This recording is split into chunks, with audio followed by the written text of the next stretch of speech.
اور آپ اپنے دل سے ابھی سوال کر سکتے ہیں، رمضان مومنوں کے لیے نعمت ہے اور منافقوں کے لیے بوجھ ہے۔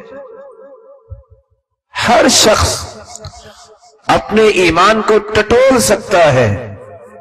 کتنے لوگ رمضان کا نام سنتے ہیں، خوشی اور کی لہر ان کے جسم میں دوڑ جاتی ہے، اور کتنے لوگ ایسے ہوں گے، اللہ تعالیٰ اگر ایسے ہیں تو ان کو ہدایت دے دے کہ رمضان کا نام سن کے ان کے اوپر کیسی افسردگی چھا جاتی ہے۔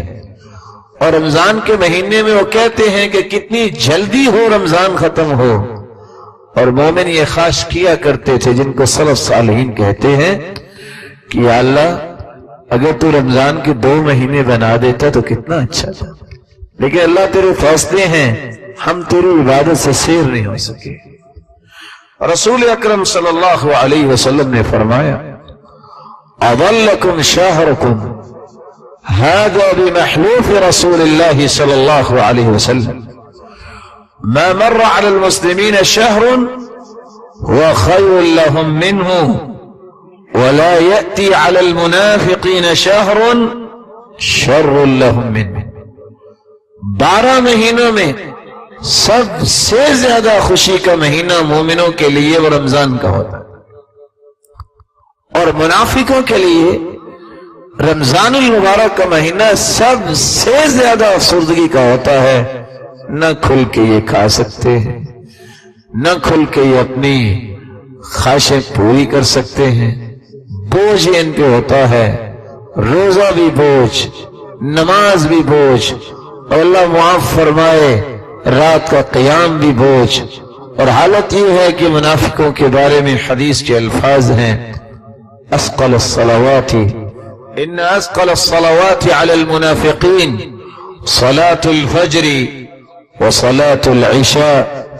منافقوں پہ 2 نمازیں بوجھل اور بھاری ہوتی ہیں، ایک صبح کی نماز، ایک عشاء کی نماز۔ اور اس کا راز بھی یہ ہے، ظہر عصر کو سارے لوگ دیکھ رہے ہوتے ہیں، ان کو آنا پڑتا ہے۔ یہ وہ 2 نمازیں ہیں، اندھیرے میں پڑھی جاتی ہیں، وہ کہتے ہیں نہ بھی جائیں گے، کون کو دیکھ رہا ہے، چونکہ ان کے اندر ایمان کی تازگی نہیں ہوتی۔ اور بزار کی روایت پڑھ کے تو انسان کانپ جاتا ہے۔ اور میں سنانا اس لیے چاہتا ہوں کہ مجھے اور آپ کو فائدہ مل جائے۔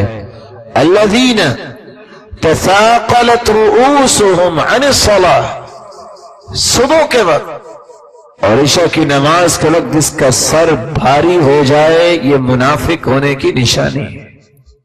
اللہ رب العزت ہمیں تازگی کے ساتھ ساری نمازیں با جماعت پڑھنے کی توفیق عطا فرمائے۔ سبسکرائب کیجئے ہمارے چینل اور دبائیے بیل کا آئیکن تاکہ آپ کو ریگولر نوٹیفیکیشن اپڈیٹس مل سکے۔